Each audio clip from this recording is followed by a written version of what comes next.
విధంగా కూడా మనకు ఆధారాలు లేవు. రైట్ సార్, 114 కాదు 214 రాఫెల్ యుద్ధ విమానాలను భారత్ కొనబోతుందని రిపోర్ట్స్ అయితే వస్తున్నాయి. అసలు ఇందులో వాస్తవం ఎంత? ఇంత పెద్ద ఎత్తున అసలు ఎందుకు కొనబోతుంది సార్ భారత్? ఎస్ అండి, ఇప్పుడు సాక్షాత్తు రఫేల్ ఫైటర్స్ తయారు చేసే డసాల్ట్ అనే కంపెనీ సిఇఓ ఎరిక్ ట్రాపియోర్ ఒక ప్రకటన చేశారు. ఎరిక్ ట్రాపియోర్ మళ్ళీ ఆ ప్రకటన ఎక్కడ మీడియాలో కాదండి, ఫ్రెంచ్ పార్లమెంటరీ డిఫెన్స్ కమిటీ దగ్గర ఆయన ఒక ప్రకటన చేశారు. ఏది? భారతదేశం డసాల్ట్ అనే కంపెనీ నుంచి కొనే ఈ రఫేల్ ఫైటర్స్ 114 కాదు 214. అంటే చూడండి ఎన్ని యుద్ధ విమానాలు భారతదేశం కొనబోతుంది అని ఎరిక్ ట్రాపియోర్ డసాల్ట్ సిఇఓ అనే ప్రకటించడం జరిగింది. అది కూడా ఫ్రెంచ్ పార్లమెంటరీ డిఫెన్స్ కమిటీ ముందు. కాబట్టి ఇప్పుడు ఇది కన్ఫామ్డ్గా మనం చెప్పొచ్చు, భారతదేశం 114 రఫేల్ ఫైటర్స్ని కాదు 214 రఫేల్ యుద్ధ విమానాలను 4.5 జనరేషన్ యుద్ధ విమానాలను కొనబోతుంది అనేది మనకు కన్ఫామ్ అయిపోయినట్టే, ఎందుకంటే సిఇఓ ప్రకటించారు. ఇప్పుడు ఇండియా అనేది ఇంకా దీన్ని కన్ఫామ్ చేయలేదు, నాకు తెలిసినంత వరకు కన్ఫామ్ చేసే అవకాశం ఉంది. ఇప్పుడు ఇండియా ఈ డసాల్ట్ ఫైటర్స్ నుంచి ఈ రఫేల్ ఫైటర్స్ని 4.5 జనరేషన్ ఇది భారతదేశానికి అనుకూలంగా భారత ఆయుధాలు ఈవెన్ బ్రహ్మోస్ ఈ అస్త్రా మిసైల్స్ని పెట్టేటట్టు ఈ యొక్క ఐఎస్ఆర్ రాడార్ని పెట్టేటట్టు భారత ఆయుధాలు ఉండేటట్టు ఆ బేల్ తయారు చేస్తున్నారు. సుమారు 10 టన్నుల ఆయుధాలు అందులో ఉంటాయి.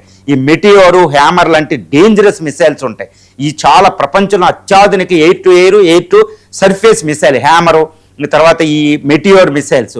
సో అంత అధునాతనంగా వస్తుంది. ఇది యుఎస్ తయారు చేసిన F-35 ఫైటర్స్ని, తర్వాత చైనా తయారు చేసిన J-20 J-35 fighter 6th generation 5th generation ఫైటర్స్ను కూడా ఇది అడ్డుకోగలిగింది. ఇది భారత ఉపఖండ ప్రాంతంలో. కాబట్టి మనకు తిరుగులేని అస్త్రం. అందుకే భారతదేశం 114 కాదు 214 ఈ యొక్క యుద్ధ విమానాలని దిగుమతి చేసుకోవడానికి అంగీకరించిందని తెలుస్తుంది. ఇక్కడ కూడా ఏంటంటే ఇది సోర్స్ కోడ్ వస్తుంది. నెంబర్ 1 సోర్స్ కోడ్ అనేది చాలా ఇంపార్టెంట్, ఎందుకంటే ఈ యుద్ధ విమానాల్లో తయారు చేసే సుమారు 30,000 పనిముట్లు ప్రతి స్పేర్ పార్ట్స్కి ఒక్కొక్క కోడ్ ఉంటుందండి. ఆ సోర్స్ కోడ్ భారతదేశానికి ఇస్తుంది, టెక్నాలజీ ట్రాన్స్ఫర్ అవుతుంది. ఈ యుద్ధ విమానాల్లో కేవలం ఒక 50 దాకానే, ఇప్పుడు 50 నుంచి 40 వరకే అక్కడ చైనా ఫ్రాన్స్ నుంచి డైరెక్ట్గా వస్తాయి. కానీ మిగిలిన యుద్ధ విమానాలన్నీ కూడా ఇటు బెంగళూరు, హైదరాబాద్, నాసిక్ హాల్లో ఇది తయారు చేస్తున్నట్టు తెలుస్తుంది. ఇది ప్రైవేట్ టాటా ఇలాంటివి కూడా ఇన్వాల్వ్ అయ్యే అవకాశం ఉంది. కాబట్టి యుద్ధ విమానాలు పెద్ద ఎత్తున ఇప్పుడు అందరికీ ఒక ఆందోళన ఉంది. ఇప్పటికే డసాల్ట్ ఈ యొక్క కంపెనీ దగ్గర ఒక 200-300 ఆర్డర్స్ ఉన్నాయి, అది తయారు చేయలేకపోతుంది. కాబట్టి 214 యుద్ధ విమానాలు ఇండియా రావాలంటే 2040 దాకా పట్టేసే అవకాశం ఉంది. ఈలోపే చైనా 6th జనరేషన్ ఫైటర్స్ కూడా వచ్చేస్తాయి. చైనా నుంచి పాకిస్తాన్కి J-35 ఫైటర్స్ వచ్చేస్తాయి. ఈలోపు యుద్ధం జరిగితే పరిస్థితి ఏంటి? 2040 లోపు మన ఆమ్కా కూడా వస్తుంది అనేది ఒకటి ఉంది. కాకపోతే ఈ డసాల్ట్ ఈ కంపెనీ ఇండియన్ కంపెనీస్తో ఒప్పందం చేసుకుని ఒక ఫ్యాక్టరీలు ఇక్కడ పెడుతుంది.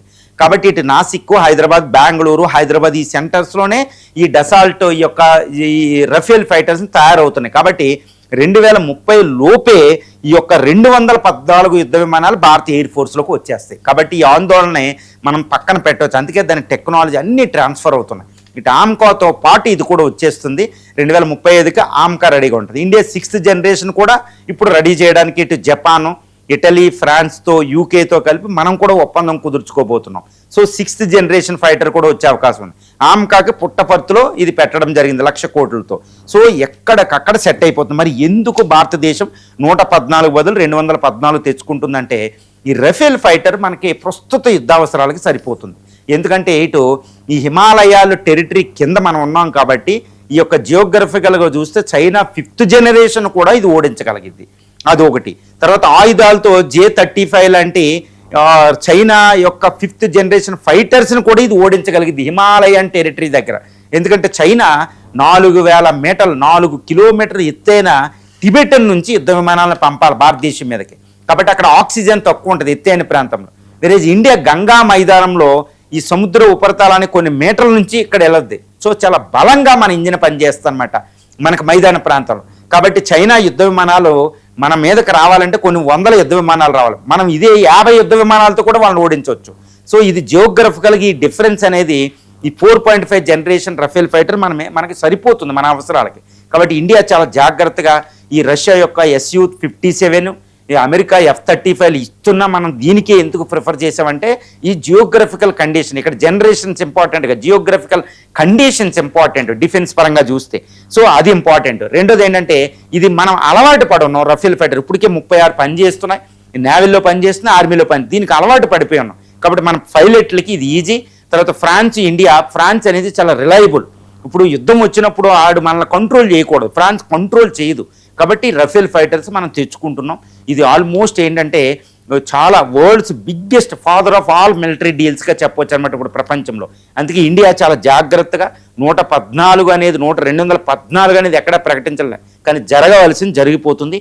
ఇది ఇండియాని ఎందుకు ఇండియా ఎంత ప్రయారిటీ ఇస్తుందంటే ఒకటేనండి, ప్రస్తుత గత కొన్ని సంవత్సరాలుగా చూస్తే భారతదేశం చాలా జాగ్రత్తగా మోడర్నైజ్ చేసేస్తుంది Indian air force, navy, air ఫోర్స్ని, మొత్తం ఆర్మీని కూడా.